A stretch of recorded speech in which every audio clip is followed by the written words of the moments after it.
Hi, this is Wolf from Wolf-Tek with a final video on using version 2 of the weather system. Back over in our test area here, which is now the official demo area for the new system. And there are two new features that have been added. There's security and remote control. So just before we release this out, I wanted to get those last couple of features in because they make a big difference.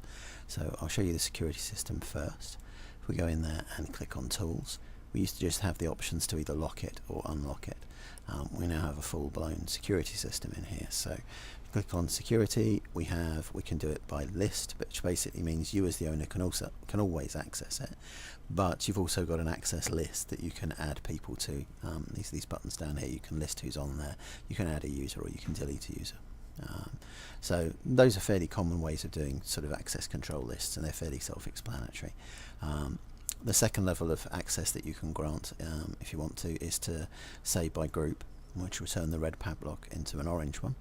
And that now means that anybody who, you always got the level above, so the owner will always access it and the people on the access list will always access it, but also at this point anybody that's got the same group active as is set on the controller itself will also be able to use it. So that's a more open way of doing things if you don't really want to manage things with an access list. Okay, your third option is to make it public. There aren't many scenarios where I can imagine people actually wanting to do that, other than the demo system that I have here. But just in case you want to sort of temporarily open it up, let somebody else try it out or whatever, that option is there for you. Okay, so that's the security system. I'm going to come out of here, and I'm going to show you now the remote control. Now up here I have the Landmarker HUD, which is another product that we released a few months ago for managing landmarks. And the original intention when this came out was to add 3 more features to that as they were developed, the first of which is the weather system. Hopefully lighting and security coming out at some point in the next few months. But weather is something that I wanted to get out as fast as I could because everybody's just been stuck with snow so far. I've had lots of requests to get that updated. So I'm just going to stretch this out because whilst it's perfectly fine on a screen, on the video it's going to be a little bit pixelated. So let me just enlarge it a little so that you can see it, and I'm going to move my camera a little so that we can see the control panel as well. Okay, so I can do this from anywhere in the region. That's the biggest advantage of this. It's a much easier interface as well, but the biggest advantage is you don't have to go find your control panel to be able to change the weather. You just have your landmarker running all the time anyway. It's managing your landmarks and everything else. So you've got a button on here and you click that for the weather, and what that will do is that will search the region for any systems that you have access to. So not just your systems, but if there's somebody else's system on there that you've got list access to or group access to. Won't do it for public access, but if it's list or group access that you have to actually be able to use that control panel, it will appear in this list as well. Okay, so it's showing me that I have one found which I'm the owner of. It's on channel 1 and it's given me the location of the control panel. So that's the one I want. I click on that. It uses this little light which came on, you may have noticed, with the menu as well, which just says somebody's using the system. Okay, and that gives me a reflection of what's set on the system. The system's currently set with nothing on it, it's all switched off. So hence that's reflected here. So if I go into here and I want some medium rain, all I have to do is click on medium rain. And you can see that reflects immediately on there. It's updated the control panel straight away and it's reflected here on the display.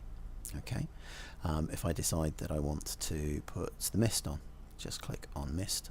So we've got mist there and fog there, put the mist on.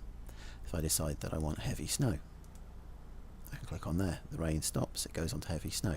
So it does the same as the menus do in here, everything except the tools menu, because you need to be at the control panel to run the tools. But everything else, all the mist controls, all the automation. So if I want the mist to come on in the mornings at sunrise, I can just click on AM under mist, and you can see that it is in fact, if I set the region back to default light again, let's do that now, it is actually sunrise, so it has actually put the mist on. Okay, so let me just stop the snow so we can see that, just clear on there, and we have the mist just building up in the background there behind the snow. Okay, very fortunate timing to have actually caught morning on that. So you've got all the same access that you've got on here, but it's actually a hell of a lot easier on the HUD, because you're not restricted by what the menus will and won't do.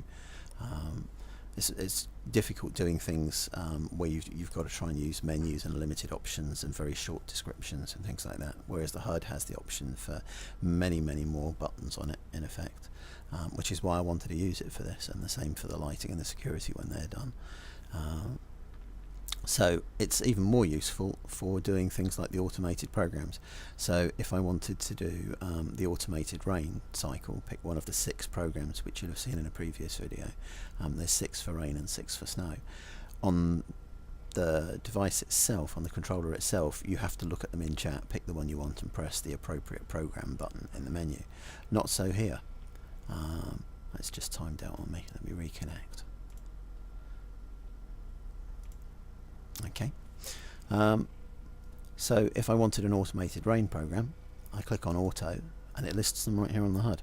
So I don't have to worry about switching around or where I'm supposed to be looking or anything like that. It's much quicker on here, and this was the plan all along for this device. So I'm going to click program 2, light and medium rain with clear spells. And again, it's gone straight into that program. The program thinks, come on, it's got a clear spell to start with, and it'll cycle through in the background for us. And that works exactly the same as if we'd done something using the controller directly. But as I say, much simpler to use it on here. It's much clearer. You can see exactly what it's doing. You can see which program it's running, all of that sort of stuff, and much quicker to access. And you can do it from anywhere.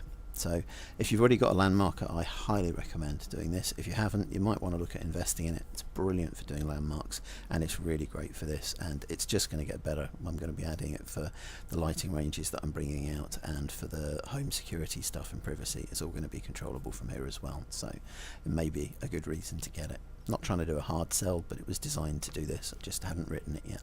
So that's it. That's how to use the system. That's the final video in using version 2. Thanks a lot for watching, and I hope you enjoy the system. Bye bye.